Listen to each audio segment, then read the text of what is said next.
Napakabuti ng Panginoon na iningatan po tayo na marating po rito sa Bahay Panambahan. Ang ating scripture reading for today is about Psalms 55 verse 22. Cast thy burden upon the Lord and He shall sustain thee. He shall never suffer the righteous to be moved. Tagalog naman, sa awit, ilagay mo ang iyong pasan sa Panginoon at kanyang alalahan ka, hindi niya titisin makilos kailanman ang matuwid. Amen. Aking testimony, for the past few weeks, sinuko sa Panginoon yung aking burden about sa pagwiwigil ng sasakyan namin. I'm thinking na there's something wrong sa harapan.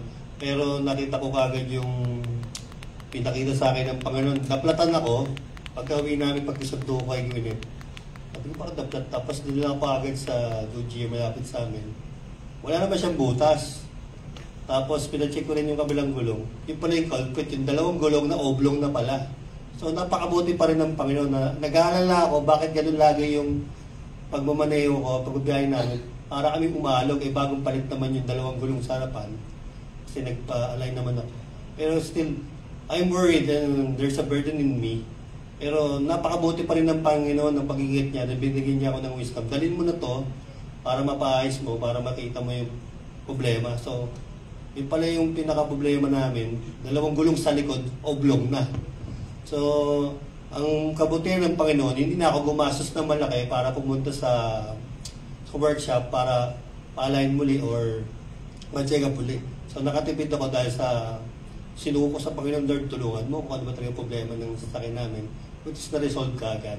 So, napakabuti ng Panginoon sa bawat ating pinagdadaanan. Kaya lagi natin ibibigay natin din ng ating alalahanin dahil siya lagi ang siya mag-aayos ng mga problema natin. Ganun din sa ating mga pang-araw-araw na pamumuhay. Kaya binibigay rin natin sa Panginoon ng ating tithes dahil siya pa rin ang kumikilos para sa pagkaresolba ng ating pang-araw na pangailangan sa ating pamilya. Maraming salamat sa pagkakataon nito at tayo po nasa nating ikapo. Lord God, maraming salamat sa pagpapalang ito na binibigay niyo sa amin na sabihin yung ginagamit upang pagpalain, Panginoon, ang aming church. Ganun din ang bawat isa at pati ang ministry na binibigay ito bawat sa amin, Lord God. Patuloy siya kayong bumilos na pahayag niyo, Panginoon, ang inyong salita through us, Lord God, at patuloy niyo kaming ingatan niya, Lord God, at nagpapasalamat din kami na hindi niyo kami pinababayaan, Lord God. You never forsake us, Lord God, never leave us, Lord God. Maraming salamat sa inyo, Panginoon. Ito sa namin namin sa inyo, Panginoon. Na may tiglis, Son of the living God. Amen.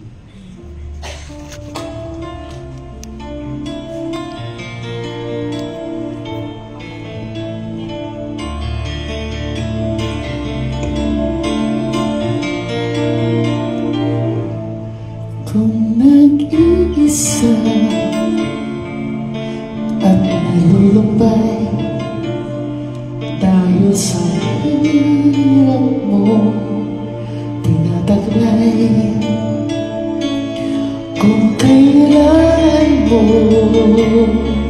nagdaraman, tumawag